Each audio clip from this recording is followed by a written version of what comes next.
विधान परिषदेच्या उमेदवारीवरून उत्सुकता निर्माण झाली आहे। माजी आमदार राजेंद्र राऊत तसंच रोहन देशमुख यांची नावं विशेष चर्चेत दिसून येतात। इकडे राजकीय वर्तुळामध्ये तर्क वितर्कांना उधाण आलंय।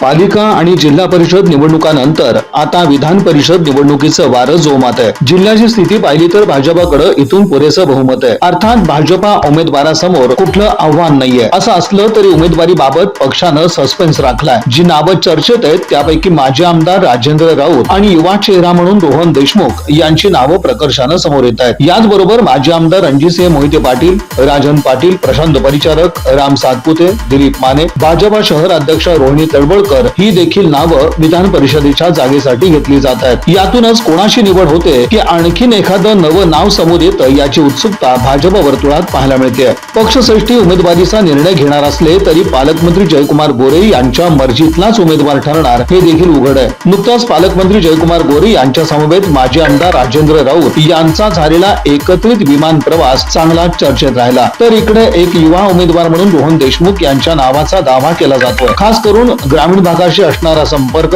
वेळप्रसंगी संख्याबळाची जमवाजमव, अन्य राजकीय पक्षांच्या सदस्यांना हाताळण्याची कसोटी, साधारण असा निकष विधान परिषदेसाठी लावला जातो। नुकत्याच झालेल्या जिल्हा परिषद निवडणुकातून माजी आमदार राजेंद्र राऊत यांची भरीव कामगिरी पक्ष नेतृत्वाला प्रभावी करू शकते। याचबरोबर इकडे युवा नेते रोहन देशमुख यांचं लोकमंगल समूहाच्या माध्यमातून असणारं सामाजिक कार्य, ग्रामीण भागाशी जोडली गेलेली नाळ, जिल्ह्याच्या प्रश्नांची नेमकी जाण या त्यांच्या जमेच्या बाजू ठरतात। मुख्यमंत्री तसंच अलीकडे केंद्रीय रस्ते वाहतूक मंत्री यांनी देशमुख यांच्या घरी दिलेली भेट याचाही संदर्भ विधान परिषद उमेदवारीसाठी जोडला जातोय। याचबरोबर चर्चेतल्या नावात राम सातपुते, दिलीप माने या माजी आमदारांनाही संधी मिळू शकते। सातपुतेंना उमेदवारी देऊन माळशिरसमध्ये भाजपचं आव्हान पक्षाला उभं करता येतं, तर दिलीप माने यांना संधी मिळाल्यास भाजपचं सोलापुरातील पकड अधिक मजबूत होऊ शकते। माजी आमदार असणाऱ्या राजन पाटील यांचंही नाव विधान परिषदेच्या निमित्तानं पुढे येतंय। त्यांचं राजकीय पुनर्वसन करून मोहोळसह जिल्हाभरात भाजपा आपला जम अधिक मजबूत करू शकतो।